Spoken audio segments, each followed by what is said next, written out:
Pour cet épisode numéro 2 de la série Les orchidées pour les débutants, nous allons parler de l'arrosage. Après avoir choisi et ramené votre orchidée à la maison, c'est souvent une question très délicate. Mais après quelques conseils, vous verrez que c'est un jeu d'enfant. Nous verrons 3 choses dans cet épisode. D'abord, quel est le bon moment pour arroser, quelles sont les techniques et on parlera un petit peu d'engrais aussi.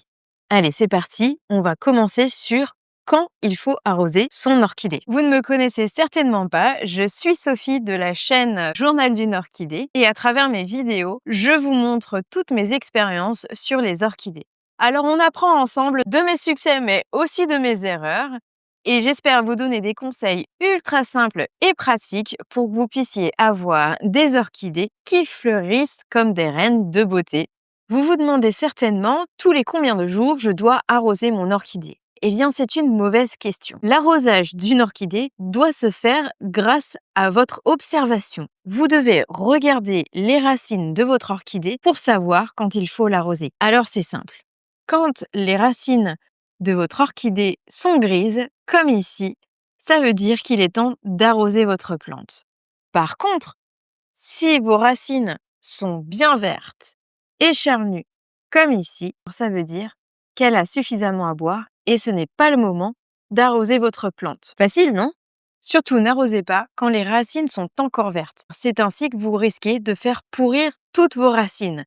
Et qui dit racines pourries, dit souvent mort de votre plante. Alors ne faites pas ça. Attendez bien que les racines de votre orchidée soient grises avant de réarroser votre plante. Passons à la technique pour arroser vos orchidées. Il y a 2 techniques, mais je vais vous montrer celle où vous avez le moins de risques d'avoir des problèmes au niveau de l'arrosage. Il faut que vous arriviez à mouiller les racines, mais que vous n'ayez pas d'eau entre les feuilles ou à l'intérieur du cœur de la plante. C'est vraiment très important parce que c'est un facteur de risque, encore une fois, de perdre votre plante si elle a de l'eau qui stagne à l'intérieur des feuilles ou au cœur de la plante. La technique que je vais vous montrer, c'est celle du bassinage. Je vous conseille d'utiliser votre cache-pot pour pouvoir faire l'arrosage de votre plante. C'est le plus facile. Vous prenez de l'eau, idéalement de l'eau de pluie si vous avez un jardin, mais sinon, vous pouvez aussi utiliser de l'eau déminéralisée. Si vous ne souhaitez pas vous embêter, et je vous comprends bien, vous pouvez utiliser l'eau du robinet. Par contre, ce que je vous conseille, c'est de le mettre dans un arrosoir pendant 24 heures pour que le chlore disparaisse de l'eau et donc abîme un peu moins les racines et surtout que votre eau soit température ambiante pour éviter de choquer votre plante. Alors, il ne faut ni de l'eau chaude ni de l'eau froide, plutôt de l'eau à température ambiante. Après, vous avez 2 choix.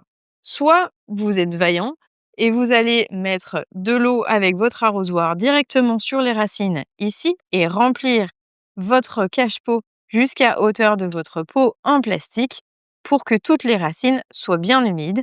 Ou alors, vous pouvez enlever votre orchidée, remplir votre cache-pot à moitié et puis après, installer votre orchidée au milieu à l'intérieur de l'eau. Moi, je vais vous montrer comment je fais en utilisant l'arrosoir directement sur les racines. J'ai plus l'habitude, donc ça me pose un peu moins de problème. Mon arrosoir est plein et l'idée, c'est que je vais remplir de l'eau comme ceci au fur et à mesure. Vous voyez, quand on met de l'eau sur les racines grises comme ça, elles changent de couleur, c'est-à-dire qu'elles se gorgent d'eau. Et je vais remplir jusqu'à ce qu'il y ait de l'eau quasiment en haut du pot. Comme vous voyez, quand c'est rempli avec des écorces de pin, bien le pot a tendance à monter. Il faut laisser à peu près 5-10 minutes votre orchidée tremper. Si ça fait longtemps que vous ne l'avez pas arrosée, disons que ça fait 2-3 semaines qu'elle n'a pas du tout eu d'eau, vous pouvez même la laisser 15-20 minutes pour bien se réhydrater, particulièrement s'il commence à avoir des feuilles qui se flétrissent à cause du manque d'eau. Mais pour un arrosage hebdomadaire, je vous conseille de la laisser tremper entre 5 et 10 minutes maximum. Donc c'est ce qu'on va faire ici et puis je reviens dans 5 minutes pour vous montrer à quoi ça ressemble. Je vais aller vider l'eau dans ma salle de bain et je vous montre à quoi ressemble le système racinaire après avoir trempé. Alors regardons un petit peu ce qui se passe ici. Vous voyez que toutes les racines sont bien vertes et que les écorces de pin sont mouillées. Alors, un petit conseil, après avoir vidé votre cache-pot, laissez votre pot transparent sur le bord d'un lavabo pour que l'excédent d'eau vraiment, s'en aille et que quand vous remettiez votre pot à l'intérieur du cache-pot, eh bien, il n'y ait plus d'eau du tout. Parce que s'il reste de l'eau à l'intérieur de votre cache-pot et que ça touche les racines, ça risque de les faire pourrir au long terme. Il y a une deuxième technique d'arrosage, mais je vous la conseille moins pour 2 raisons. Elle est plus risquée, vous risquez plus facilement de mettre de l'eau à l'intérieur des feuilles. Et la deuxième raison pour laquelle je la conseille moins, c'est que l'arrosage est moins intense. Vos racines et le substrat retiendront moins d'eau après cet arrosage. Et il faudra probablement le répéter plus souvent.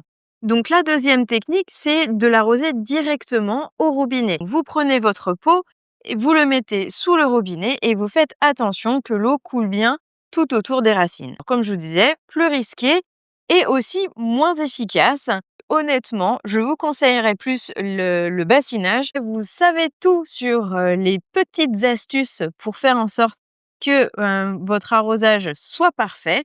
Maintenant, je vais vous parler un petit peu d'engrais. Alors l'engrais, c'est très simple.